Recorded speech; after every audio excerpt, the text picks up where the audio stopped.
శ్రీమాత్రే నమః. అందరికీ నమస్కారం అండి. ఈ వీడియోలో ఈరోజు పంచాంగ వివరాలతో పాటుగా ఈరోజు ఎటువంటి విధి విధానాలు పాటించాలి, ఈరోజు ఎటువంటి శుభకార్యాలు నిర్వహించుకోవాలి అనే పూర్తి సమాచారాన్ని వీడియో ద్వారా తెలుసుకుందామండి. అందుకని వీడియోని ఎక్కడ కూడా స్కిప్ చేయకుండా చివరి వరకు చూడండి. 2026 జూలై 16 గురువారం పంచాంగం. స్వస్తి శ్రీ చాంద్రమాన శ్రీ పరాభవ నామ సంవత్సరం ఉత్తరాయణం గ్రీష్మ ఋతువు ఆషాఢ మాసం శుక్లపక్షం ద్వితీయ తిథి. ఈరోజు సూర్యోదయం ఉదయం 5:36 ఉంది. సూర్యాస్తమయం సాయంత్రం 6:34 ఉంది. చంద్రోదయం ఉదయం 7:37 ఉంది. చంద్రాస్తమయం రాత్రి 8:44 ఉంది.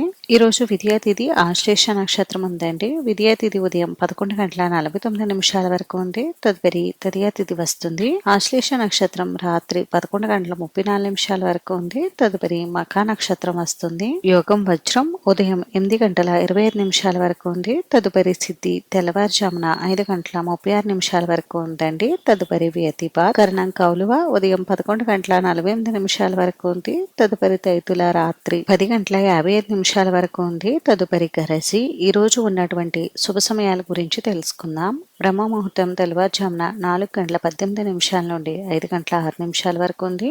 అభిజిత్ ముహూర్తం ఉదయం 11:56 నుండి 12:48 వరకు ఉంది. అమృత కాలం రాత్రి 10:18 నుండి 11:49 వరకు ఉంది.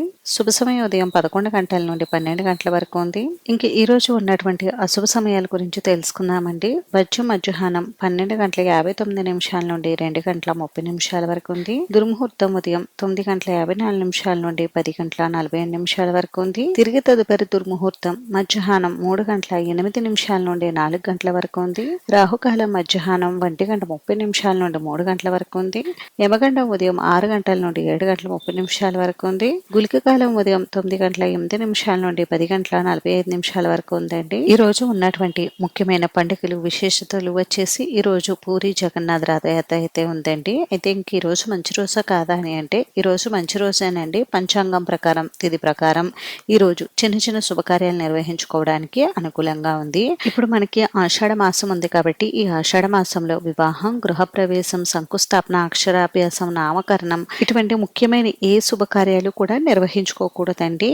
ఈరోజు ఓన్లీ మనం ఏవైనా చిన్న చిన్న పనులు, డెలివరీ ఆపరేషన్ల వంటివి, చిన్న చిన్న ఆపరేషన్ల వంటివి చేసుకోవడానికి మాత్రమే అనుకూలంగా ఉంది. ఈరోజు గురువారం ఆషాఢ శుద్ధ విద్యా తిథి కాబట్టి ఈరోజు ఎటువంటి విధి విధానాలు పాటించాలనేది ఇప్పుడు తెలుసుకుందామండి. జాతకంలో గురుబలం తక్కువగా ఉన్నవారు గురువారం రోజు గురు స్వరూపమైనటువంటి దత్తాత్రేయ స్వామి, దక్షిణామూర్తి ఇలా గురు సంబంధమైన దైవాన్ని ఎవరినైనా పూజించాలి. స్వామి వారికి ఈ రోజు శనగలను నైవేద్యంగా సమర్పిస్తే మంచిది. అలాగే శనగలను ఎవరికైనా దానం ఇచ్చినా కూడా ఈ రోజు మంచి ఫలితాలు కలుగుతాయండి. ఈ రోజు గురుదేవునితో పాటుగా శ్రీమన్నారాయణుడిని కూడా పూజించాలి. ఆవు నేతితో దీపారాధన చేసి పసుపు రంగు పుష్పాలతో పూజ చేస్తే విశేషమైన ఫలితాలు కలుగుతాయి. గురువారం ఈ విధి విధానాలు పాటించడం వల్ల మనకు గురుబలం పెరుగుతుంది. జాతకంలో గురుబలం సరిగ్గా ఉండడం వల్ల జీవితంలో అన్ని సుఖ సంతోషాలు, శుభ పరిణామాలే కలుగుతాయి. అంతేనండి. చూశారు కదా, ఇది ఈ రోజు పంచాంగ వివరాలు. అయితే ఈ వీడియో మీకు నచ్చితే ప్లీజ్ లైక్ చేసి, షేర్ చేసి, సబ్స్క్రైబ్ చేసుకోండి.